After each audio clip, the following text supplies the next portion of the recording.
Bonjour, ici Steve Lauzon de lozhockey.com. Au cours des dernières années, je me suis offert auprès de l'équipe d'entraîneurs de mon fils afin d'être le volontaire pour prendre les statistiques durant les matchs de hockey. C'est quelque chose que j'aime vraiment faire puisque ça me permet de voir, d'analyser, mais aussi d'apprécier les matchs d'une toute autre façon. Et au fil des ans, je me suis développé une méthode qui, je crois, est efficace, qui permet aux entraîneurs d'avoir de l'information détaillée sur chacun de leurs joueurs, ainsi que sur l'équipe au grand complet. Mais j'aimerais apporter un bémol sur les statistiques. Je crois dur comme fer qu'elles ont toute leur importance dans le développement d'un joueur de hockey si justement elles sont axées sur le développement. Elles doivent demeurer privées et servir d'outils de communication entre le joueur et l'entraîneur. Plusieurs associations interdisent l'affichage des statistiques pour éviter le jeu des comparaisons et je suis tout à fait d'accord avec ça. Mais je répète, dans le contexte d'un développement d'un joueur de hockey, elles ont toute leur importance et je vous recommande fortement de les adopter. Pour que le système fonctionne, il y a 3 grands critères à respecter. Le premier critère, vous devez avoir un entraîneur ou un parent dédié à la capture des statistiques. Cette personne ne peut pas être derrière le banc, elle doit être assise dans les gradins, loin des distractions. Le deuxième critère, il est impératif que vous connaissiez le numéro de vos joueurs sur le bout de vos doigts. Tout le système est basé sur le numéro des joueurs, donc vous devez savoir identifier rapidement un joueur par son numéro.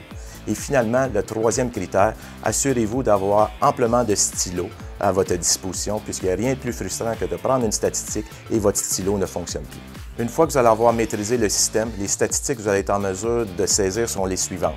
Les tirs en périphérie, les tirs de l'enclave, les chances de marquer, les tirs bloqués, les mises en échec, les revirements en zone défensive, zone neutre et zone offensive, les mises au jeu perdues en zone défensive, zone neutre et offensive, ainsi que les mises au jeu gagnées, les plus et les moins, les buts, les passes, les minutes de pénalité. Pour l'adversaire, vous allez saisir les tirs en périphérie, les tirs de l'enclave ainsi que les chances de marquer. Et ces 3 indicateurs vont vous fournir d'excellentes statistiques pour vos gardiens. Et collectivement, vous allez être en mesure de déterminer le pourcentage d'efficacité en avantage numérique ainsi qu'en désavantage numérique. À l'aide du tableau, laissez-moi vous expliquer comment je m'y prends pour saisir chacune de ces statistiques. Débutons par les tirs.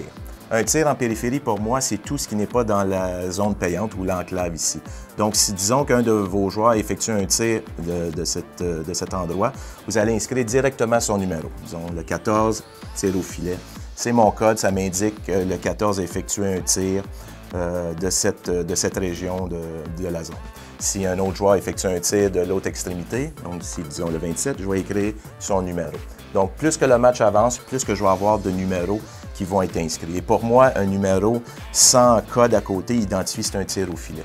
Tandis que les tirs de l'enclave, c'est tout ce qui est à l'intérieur de la zone ici que j'ai tenté de dessiner. Tout dépendant comment que vous définissez l'enclave, ça peut être un petit peu plus large, ça peut être un petit peu plus court. Moi, je la définis jusqu'au haut du cercle des mises au jeu, ainsi que sont définis par les points et les 2 poteaux du filet. Donc, disons que je ne sais pas, moi, le numéro 11 effectue un tir de l'enclave, je vais écrire le numéro 11 ici, et ça représente pour moi que c'est un tir de l'enclave.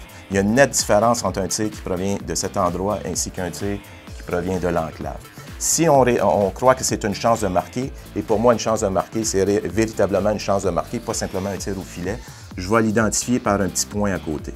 Pour moi, c'est mon code. Lorsque je vois le numéro suivi d'un point, ça m'identifie que le numéro 11 a pris un tir de l'enclave et avec le point, ça m'identifie une chance de marquer. Donc, ceci, ça représente les tirs en zone offensive identifiés par un numéro. Comme vous pouvez voir, lorsqu'ils proviennent de l'enclave, encore une fois par numéro, et lorsque c'est une chance de marquer, on va identifier ça par un point à côté du numéro. Lorsque c'est une mise en échec, il y a plusieurs codes que vous pouvez utiliser. Moi, ce que j'utilise, disons que le numéro 26 va effectuer une mise en échec en fond de territoire. Je vais écrire le numéro, puis immédiatement, juste à côté, je vais écrire la lettre M, qui m'identifie une mise en échec. Vous pourriez faire un trait en dessous ou n'importe quel autre code. L'important, c'est d'être en mesure de différencier une mise en échec d'une chance de marquer. Tandis qu'un tir bloqué, supposons que le défenseur joue bien son rôle, il est dans la zone payante ici, et le 23 effectue un tir bloqué, je vais écrire son numéro et je vais faire un carré autour du numéro. Un carré identifie pour moi un tir bloqué.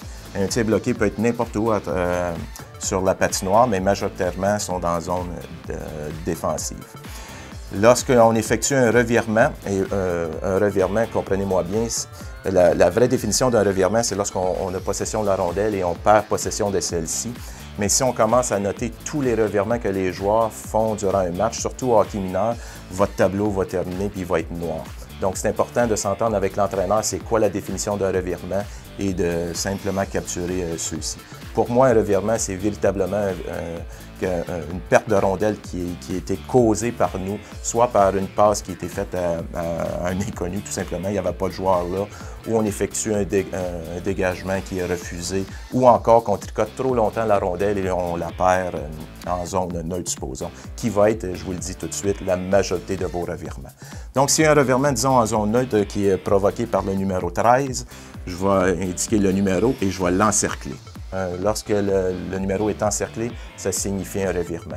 Donc, si le numéro est encerclé dans cette zone-ci, c'est un revirement en zone neutre. Dans cette zone-ci, en supposant que c'est la zone offensive, mais c'est un revirement en zone offensive. Et ici, ce serait un revirement en zone défensive. Par la suite, si on va voir les tirs qui sont donnés, que l'on accorde sur notre gardien, je n'inscris pas évidemment les numéros des joueurs adverses. Tout ce que je fais, c'est que je l'identifie par un point. Supposons qu'on est en zone défensive ici et le défenseur dirige un tir vers notre filet, je vais l'identifier par un point. Ça peut être n'importe où sur la patinoire et ça me permet, à la fin d'une période, de calculer combien de tirs ont été dirigés vers notre gardien. Et j'ai la même zone payante ici, c'est-à-dire l'enclave. S'il y a un tir qui est dirigé ici, bien, je vais l'indiquer, puis ça me permet de différencier un tir en périphérie d'un tir de l'enclave. Et si c'est une chance de marquer, bien, je ne peux pas faire un point à côté d'un point. Alors moi, mon code, c'est un C. Un C pour l'adversaire. Lorsqu'il y a un point suivi d'un C, ça m'identifie que l'adversaire a eu un tir de l'enclave et aussi on a donné une chance de marquer. Pour les statistiques de type, les tirs qui ont manqué le filet, les mises au jeu gagnées dans les 3 zones ou les mises au jeu perdues, les plus et les moins, évidemment, je ne peux pas utiliser le tableau pour les capturer. Dans la description du vidéo, je vais vous donner un lien vers un gabarit vierge, puis vous allez voir qu'il y a des endroits spécifiques pour inscrire ce genre d'informations. L'important, c'est que vous continuez à utiliser le même système, soit les numéros des joueurs. Supposons que votre numéro 10 gagne sa mise au jeu en zone offensive. Dans la case sur le gabarit, vous allez voir que mise au jeu offensive, vous inscrivez le numéro 10. À la fin de la partie, lorsque j'ai accès à la feuille de match, c'est à ce moment que je calcule le nombre de buts, le nombre de passes, le but gagnant, les minutes de pénalité et ça me permet également, par le nombre de pénalités qu'on a eu ou le nombre d'avantages numériques qu'on a eu la chance de profiter, l'efficacité en avantage numérique ainsi qu'en désavantage numérique. Je sais que vous vous dites probablement, Steve, je n'arriverai jamais à prendre toutes ces statistiques. Je vais être honnête avec vous, c'est certain que ça prend de la pratique, mais je peux vous assurer qu'après 3, 4 ou 5 parties, vous allez prendre le rôle et ça va devenir une seconde nature. Et de toute façon, vous n'êtes pas obligé de prendre toutes les statistiques que je viens de vous énumérer. Ça, c'est les statistiques que moi, j'ai choisi de prendre pour notre équipe Midget 2A ici.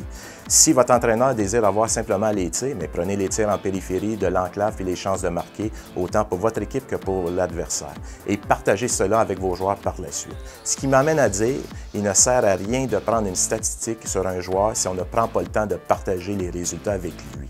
C'est-à-dire que, disons que vous avez un de vos joueurs qui tire en moyenne une dizaine de fois par match, mais la grande majorité de ses tirs proviennent en périphérie. C'est important pour lui de le savoir, ça. Donc, asseyez-vous avec lui et laissez les chiffres parler. Donnez-lui des trucs et conseils comment il peut augmenter son taux d'efficacité de tir de l'enclave. Et après quelques matchs, asseyez-vous à nouveau avec lui et faites-lui part de sa progression. Je peux vous dire tout de suite qu'il n'y a rien de plus motivant pour un joueur de hockey que de voir qu'il progresse vers un but précis. Et c'est notre rôle en tant qu'entraîneur de garder nos athlètes motivés et l'utilisation de statistiques est un excellent moyen pour arriver à cette fin. En terminant, dans la description du vidéo, je vous partage 3 liens. Le premier lien, c'est un lien vers le gabarit vierge que j'utilise pour faire la saisie des statistiques durant les matchs. C'est un fichier Word, donc vous pouvez le télécharger et le modifier à votre guise. Le deuxième lien, c'est vers un fichier Excel dans lequel je compile les statistiques que j'ai capturées durant les matchs et également, ça donne un sommaire annuel. Et je vous donne également, sous forme d'un troisième lien, des explications vocales comment faire l'utilisation du fichier Excel. J'espère que cette vidéo vous a plu et que vous saurez utiliser les statistiques dans votre plan de développement. J'aimerais remercier toute l'équipe de Tonic Web Studio pour la logistique et la production de cette capsule. Pour plus de trucs, conseils, vidéos et exercices, je vous invite à visiter mon blog à www.loshockey.com.